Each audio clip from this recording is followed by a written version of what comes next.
नमस्कार दोस्तों, तेजपाल सिंह कपूरथला। दोस्तों, एजुकेशनल वीडियोस की लड़ी में ये 12वां वीडियो है। पिछले 2 दिन पहले जो वीडियो डाला था इस लड़ी में वो ब्लड प्रेशर पे था। सबसे पहले स्वागत है आपका मेरे इस YouTube channel life without medicine में। आपने इस चैनल को सब्सक्राइब किया, आप लगातार वीडियो देख रहे हैं, लाइक कर रहे हैं, कमेंट कर रहे हैं, इसके लिए आपका बहुत बहुत धन्यवाद। जो लोग इस वीडियो को पहली बार देख रहे हैं उनसे निवेदन है कि आप इस चैनल को सब्सक्राइब कर लीजिए और इस जानकारी को, जैसे कि चैनल का नाम ही है लाइफ विदाउट मेडिसिन, बिना दवाओं के कैसे हम स्वस्थ जी सकते हैं, लंबा जीवन जी सकते हैं, इसके बारे में बहुत सारी जानकारियाँ इस चैनल पे मौजूद हैं। 250 से ज़्यादा वीडियो हैं, वो आप देख सकते हैं और जो भी नया वीडियो जब भी मैं डालूंगा आपको नोटिफिकेशन मिल जाएगा। इसलिए चैनल को सब्सक्राइब कर लीजिए, साथ में बेल आइकन है उसे दबाकर ऑल की ऑप्शन जो है उसे आप सिलेक्ट कर लीजिए। तो हमारा टॉपिक चल रहा था ब्लड प्रेशर। पिछली वीडियो में हमने जाना था कि ब्लड में प्रेशर होता क्यों है। असल में हमारा शरीर करोड़ों सेलों से मिलकर बना हुआ है। उन सेलों को खुराक चाहिए और वो खुराक उन्हें ब्लड से ही मिल सकती है, खून में से मिल सकती है। हम जो खाते हैं वो डाइजेस्ट होता है, उसके इंग्रेडिएंट ब्लड में घुलते हैं और हर सेल तक पहुंचते हैं। वो तभी पहुंच सकते हैं अगर ब्लड में प्रेशर होगा, अगर ब्लड सर्कुलेट होगा। अगर ब्लड सर्कुलेट नहीं होगा, घूमेगा नहीं, तो हमारे सेलों तक भोजन नहीं पहुंच पाएगा। इसलिए ब्लड प्रेशर बहुत ज़रूरी चीज़ है। अब दूसरा मामला है कि हमें जो बताया जाता है, अब तक जो हम जानते हैं वो ये है कि नॉर्मल ब्लड प्रेशर 120/80 होता है। अगर इससे ऊपर जाता है तो वो नुकसान कर सकता है। उसके लिए डॉक्टर आपको बोलता है कि आपको अब ये एक दवा खानी होगी, इस दवा से आपका बीपी इस रेंज में 120/80 की रेंज में रहेगा, कंट्रोल रहेगा। तो जबकि इसके उल्ट जो असलियत है वो ये है कि जब जब हमारे शरीर में किसी तरह की कोई इमरजेंसी होती है, सिंपली हमने पिछली वीडियो में बात की थी, अगर आप भागते हैं, दौड़ते हैं तो ब्लड प्रेशर बढ़ जाता है। अगर ब्लड प्रेशर बढ़ेगा नहीं तो आप भाग नहीं पाएंगे। भागने के लिए जरूरी है क्योंकि आपके सेलों को ज़्यादा काम करना है, उनको ज़्यादा खुराक की ज़रूरत है। अगर ब्लड प्रेशर बढ़ेगा नहीं तो आप भाग नहीं सकते हैं। जैसे अचानक हमारे सामने एक सांप आ जाता है, हम एकदम से घबरा के पीछे हटते हैं, अलर्ट होते हैं। वो सारी अलर्टनेस वो बीपी बढ़ने से ही आ सकती है। तो बीपी का बढ़ना कोई रोग नहीं है, कोई बीमारी नहीं है। हमारा शरीर अपनी ज़रूरत के हिसाब से ब्लड प्रेशर को एडजस्ट करता रहता है। आप दिन में 10 बार अपना बीपी चेक करेंगे तो एक रीडिंग कभी नहीं आएगी, फ्लक्चुएट होता रहता है। अगर आप अचानक ब्लड प्रेशर चेक करते हैं, ब्लड प्रेशर बढ़ा हुआ मिलता है, आपका ब्लड प्रेशर 140/90 है, 160/100 है, तो घबराने की कोई ज़रूरत नहीं। जब तक ये बढ़ा हुआ ब्लड प्रेशर आपको कोई सिम्टम नहीं देता, कोई लक्षण नहीं देता। कैसे लक्षण? सर में दर्द हो रहा है, घबराहट हो रही है, चक्कर आ रहे हैं, ना ऐसे कुछ लक्षण जो आपको अनकंफर्ट फील हो रहा है या आपको पता चल जाता है कि मैं फिट फील नहीं कर रहा हूं, तब आप ब्लड प्रेशर को चेक कर सकते हैं। तो तब अगर आप चेक करते हैं, उसके बाद आपको बढ़ा हुआ मिलता है, तो इसका मतलब ये नहीं है कि आप दवा खाने लग जाए। दवा क्या करती है? दवा हार्ट को इन्फ्लुएंस करती है कि आप धीरे धीरे प्रेशर दो, धीरे पंप करो। तो कुल मिलाकर जितनी भी ब्लड प्रेशर की दवाएं हैं वो हार्ट को कमज़ोर ही करती हैं। और ब्लड प्रेशर एक ऐसी चीज़ है जिसे कभी भी एक लेवल पे बांध के रखना सही नहीं होता है। बिल्कुल उसी तरह जैसे शुगर लेवल के बारे में हमने बात की, अगर हम अपनी कार या बाइक के एक्सीलेटर को एक जगह पे बांध देंगे, ना उसे कम कर पाएंगे ना उसे तेज़ कर पाएंगे, तो उस बाइक या कार का एक्सीडेंट हर हाल में होगा। इसी तरह अगर आप दवाएं खाकर अपने ब्लड प्रेशर को किसी एक लेवल पे बांध के रखते हैं तो आपकी बॉडी के अंदर भी बहुत सारे एक्सीडेंट होते हैं। जब भी आपके सेलों को खुद को क्योर करना होगा, जब भी आपके सेलों को खुद को रिपेयर करना होगा, जब जब आपकी बॉडी किसी बैक्टीरिया से, वायरस से लड़ेगी, जब भी आपके सेलों को अधिक काम करना पड़ेगा, तब तब ब्लड प्रेशर बढ़ेगा। तो बढ़ा हुआ ब्लड प्रेशर कब सही नहीं है, कब हमें इस चीज़ को नोटिस करना चाहिए? जब भी ब्लड प्रेशर चेक करें वो एक बढ़ी हुई रेंज में आए, उसके बाद वो नीचे जाते ही नहीं है। आप जितनी बार चेक करते हैं वो बढ़ी हुई रेंज में ही आता है, तब हमें नोटिस करने की ज़रूरत होती है। इसका मतलब क्या है? इसका मतलब ब्लड के फ्लो में, रास्ते में कहीं ना कहीं कोई रुकावट है। रुकावट मतलब हमारी आर्टरीज में ब्लॉकेज हो जाती है। कई सारे कारण हैं, ब्लॉकेज पे हम अलग से एक वीडियो बनाएंगे।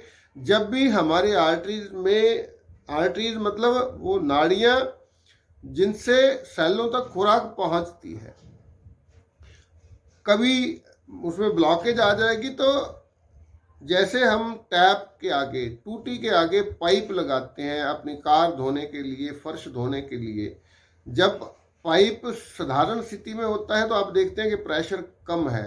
प्रेशर बढ़ाने के लिए आप उस पाइप को आगे से दबाते हैं, जो उसके आगे उंगली रखते हैं। जैसे ही आप उस पाइप के मुंह को, उस रास्ते को टाइट कर देते हैं, कम कर देते हैं, तो आगे प्रेशर बढ़ जाता है। इसी तरह जब हमारी आर्टरीज किसी वजह से ब्लॉकेज हो जाती है और ब्लॉकेज होने की वजह से वो रास्ता टाइट हो जाता है, तो हमारा ब्लड प्रेशर बढ़ जाता है। तो अब ऐसी स्थिति में हमेशा सलाह दी जाती है कि अब आपको एंजियोग्राफी करवानी होगी। एंजियोग्राफी से पता चलता है कि आपके ब्लॉकेज है, फिर एंजियोप्लास्टी की तरफ जाया जाता है, स्टेंट डाला जाता है, जब बाईपास सर्जरी की जाती है। ये सारी चीज़ें मेडिकल साइंस के पास अभी तक ब्लॉकेज को हटाने के लिए कोई दवा नहीं है। अगर दवा होती, ब्लॉकेज को हटाने की अगर कोई दवा होती, तो स्टेंट डालने की ज़रूरत नहीं थी, बाईपास सर्जरी करने की ज़रूरत नहीं थी।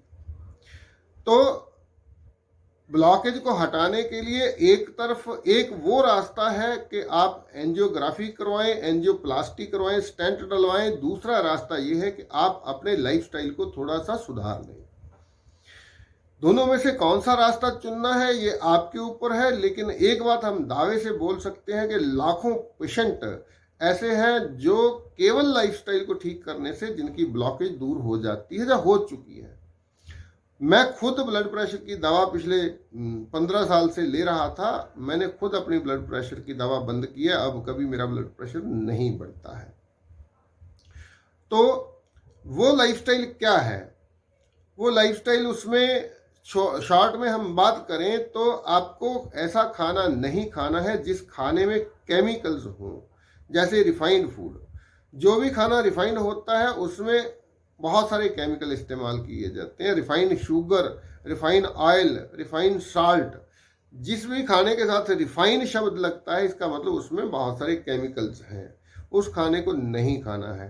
पैक्ड फूड, जब भी खाना फैक्ट्री में, इंडस्ट्री में पैक होता है तो उसे ठीक रखने के लिए उसमें केमिकल का इस्तेमाल किया जाता है, और कुछ केमिकल पैकिंग के दौरान बाई प्रोडक्ट के तौर पे भी बन जाते हैं। इसलिए पैक्ड फूड बंद कर दीजिए, मत खाइए। तो खाएं क्या? इसके साथ एनिमल फूड जो हमारे सिस्टम को डिस्टर्ब करता है, अंडा, मीट, चिकन, दूध और दूध से बने हुए पदार्थ अगर आप बंद कर देंगे तो आप देखेंगे कि कुछ दिनों में ही आपका ब्लड प्रेशर नॉर्मल रेंज में आना शुरू हो जाएगा। और इसके साथ हम खाएं क्या? आप बोलेंगे कि ये इतना सारा तो छोड़ने के लिए बोल दिया, खाएं क्या?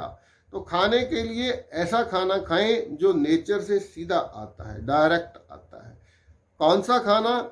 जैसे फल है, फल जैसे नेचर से आता है ऐसे ही उसको बिना कोई मॉडिफिकेशन किए हुए, बिना उसमें कोई बदलाव किए ऐसे ही आप खाते हैं तो वो खाना आपको हेल्दी करेगा। सब्जी है, सब्जी को लाकर कुकर में पकाने की बजाय अगर सब्जी को आप कच्चा खाते हैं तो वो हमें हेल्दी करती है, क्योंकि जितना भी कच्चा खाना होता है, रॉ फूड होता है, नेचर ने हर फूड जो भी हमारी ह्यूमन बॉडी के लिए नेचर ने फूड डिज़ाइन किया है, उस फूड पे बाकायदा एड्रेस कोडिंग होती है। आप फल खाते हैं एज इट इज़ और सब्जी खाते हैं कच्ची, तो उसके हर इंग्रेडिएंट पे जितने भी पौष्टिक तत्व हैं उनमें नेचुरल कोडिंग होती है कि वो हमारे शरीर के किस सेल में जाएगा। जैसे ही हम सब्जी को पकाते हैं, जब फ्रूट को जूस बनाते हैं, उसको प्रोसेस करते उसका जैम बनाते हैं, या ऐसी चीज़ें बनाते हैं, तो उसकी एड्रेस कोडिंग समाप्त हो जाती है, ख़त्म हो जाती है, जिस वजह से वो हमारे शरीर में सही जगह पे नहीं पहुंच पाता, हमारे सेलों को सही पोषण नहीं मिल पाता है। थोड़ी सी सैर कीजिए, मॉर्निंग वॉक कीजिए, आधा घंटा 45 मिनट 1 घंटे तक आप थोड़ी हल्की फुल्की एक्सरसाइज कीजिए, कुछ समय धूप में जरूर रहिए। जो लोग लगातार एसी गाड़ियों में, एसी कमरों में रहते हैं, धूप लेना बहुत ज़रूरी है। आधा घंटा 1 घंटा धूप में जरूर रहिए, और अपने लाइफस्टाइल को थोड़ा सा अगर हम बदल लेते हैं तो आप देखते हैं कि बिना एक भी दवा खाए आपका ब्लड प्रेशर नॉर्मल रेंज में आ जाता है। ये सारी चीज़ें जो मैं यहाँ बता रहा हूँ, अगर आप जल्दी सीखना चाहते हैं, अगर आप परफेक्टली प्रोफेशनल तरीके से अपना इलाज या दूसरे लोगों का इलाज इस विधि से करना चाहते हैं, फूड एज मेडिसिन जो डॉक्टर विश्वरूप राय जी द्वारा डेवलप की गई एक डाइट चार्ट है, उससे अगर आप इलाज करना चाहते हैं, कोविड से लेके कैंसर तक का इलाज, नज़ला जुकाम हो, चाहे लूज मोशन हो, चाहे वो ब्लॉकेज हो, चाहे वो पथरी हो, ट्यूमर हो, किसी भी तरह की बीमारी है, थायराइड हो, ब्लड प्रेशर हो, हर रोग ठीक हो जाता है अगर हम अपने, क्योंकि जो लाइफस्टाइल रोग हैं, मेडिकल साइंस भी इन सारे रोगों को लाइफस्टाइल रोग बोलती है, और जो लाइफस्टाइल की वजह से ही आते हैं, हमारे गलत लाइफस्टाइल की वजह से ही ये रोग आते हैं, और लाइफस्टाइल को ठीक करने से ही ये रोग परमानेंटली जा सकते हैं। हम दवाएं खा खा के इनके लक्षणों को दबाते रहते हैं और गंभीर बीमारियों के शिकार होते जाते हैं। तो अगर आप इसे परफेक्टली सीखना चाहते हैं तो मेरा एक ट्रेनिंग प्रोग्राम है लाइफस्टाइल एजुकेटर का, ऑनलाइन 1 महीने का ऑनलाइन ट्रेनिंग प्रोग्राम है। आप उस ट्रेनिंग प्रोग्राम को ज्वाइन कर सकते हैं। लगातार पिछले 1 साल 3 महीने से लगातार ये प्रोग्राम चल रहा है। अब तक 150 से ज़्यादा लोग इस ट्रेनिंग को लेकर अपने डॉक्टर खुद बन चुके हैं। आप भी अपने डॉक्टर बन सकते हैं इस ट्रेनिंग को लेने के बाद। सच में आपको इन लाइफस्टाइल बीमारियों के लिए, इन लाइफस्टाइल रोगों के लिए किसी डॉक्टर के पास जाने की ज़रूरत नहीं है। आप घर में ही इनका इलाज कर सकते हैं। आप मुझे संपर्क कर सकते हैं, फ़ोन कर सकते हैं, व्हाट्सएप कर सकते हैं। उस पेड ट्रेनिंग की एक छोटी सी फीस होती है 5,000 रुपये। तो 5,000 रुपये में डॉक्टर बनने की सुविधा दुनिया भर में आपको कहीं नहीं मिलेगी। तो आप इस ट्रेनिंग को ज्वाइन कर सकते हैं। अगर आप नहीं ट्रेनिंग ज्वाइन करना चाहते तो जुड़े रहिए मेरे इस चैनल पे। यहाँ बहुत सारी जानकारियाँ फ्री में आपको मिलती हैं। इस वीडियो को, अगर ये वीडियो आपको अच्छी लगी तो आप कमेंट करके बताइए कि अगर आपको नहीं अच्छी लगी तो भी आप कमेंट जरूर कीजिए। अगर अच्छी लगी है तो लाइक जरूर कीजिए और इस वीडियो को अधिक से अधिक लोगों तक शेयर कीजिए ताकि और लोग भी इसका लाभ ले सकें। आज की वीडियो में इतना ही। बहुत जल्द एक नई वीडियो के साथ मिलेंगे। शुक्रिया, मेहरबानी।